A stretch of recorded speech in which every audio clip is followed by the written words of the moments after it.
Catus Maximus here. We got a couple of the Craftsman 43380s. These are both 43380 tools, but what we have here is just a slightly older model, which just has the basic nut stamped, which I do like. Both of these are still made in America.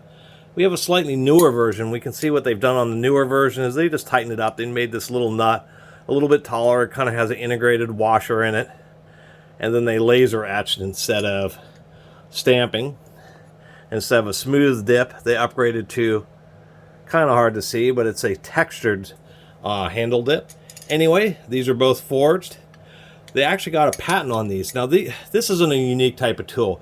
Way back in like the 50s, there was a company that made something called the Adjust-A-Box, which I have a video on. I couldn't find my current Adjust-A-Box, but adjustable box wrenches have been around for quite a long time.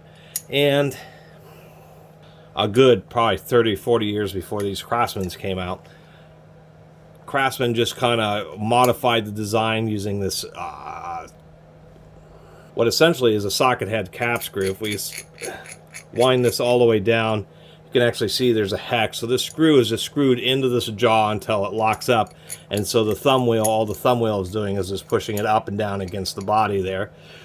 Having this little extra washer really isn't a big deal because when you're using these things, you get it around the nut.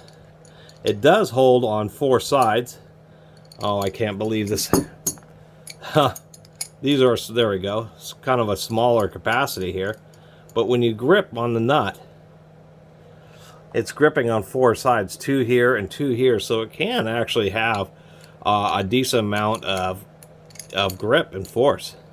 Get it down near the edge.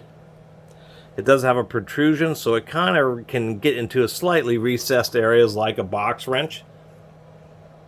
Obviously, it has a much thicker profile, but that's kind of the whole point to this, is in situations where you don't want to use an adjustable crescent wrench, which is holding on the 2 sides, you can use one of these, which holds on the 4 sides. It does offer better grip, and like a box wrench, it can kind of reach down the recess areas and get at things that a crescent wrench simply could never access. And so that's what I always kind of thought these were intriguing, but they're just not the kind of wrench. I mean, the adjustable crescent wrench is unbelievable.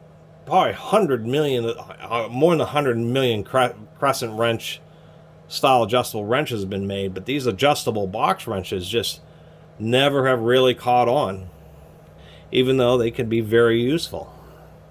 I guess the only real caveat is, these aren't high torque type tools. If we open the jaw all the way up here, that can get around like a 3/4 inch fastener, maybe even 7/8.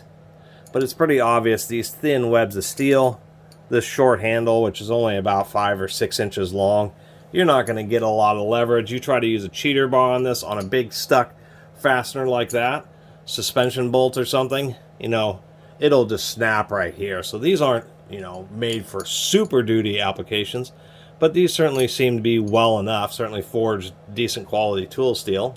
And they do have one other advantage. If you have a nut, we'll fiddle with the other one here.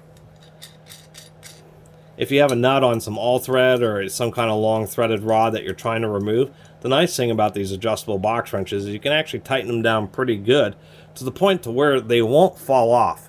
And they're due to the nature of their design, they don't want to kind of loosen like adjustable crescent wrenches do.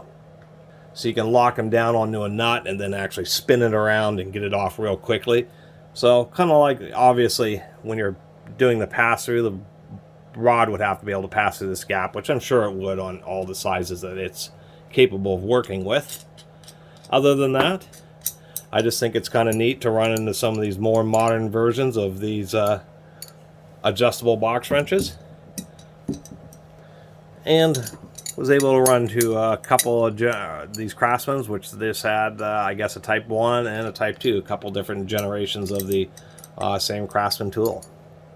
And these things could still be valid if you're like a service technician, just because they can work with a wide range of fasteners and offer a lot of the similar types of benefits as a box wrench, but you only have to carry around one tool instead of a bunch of tools.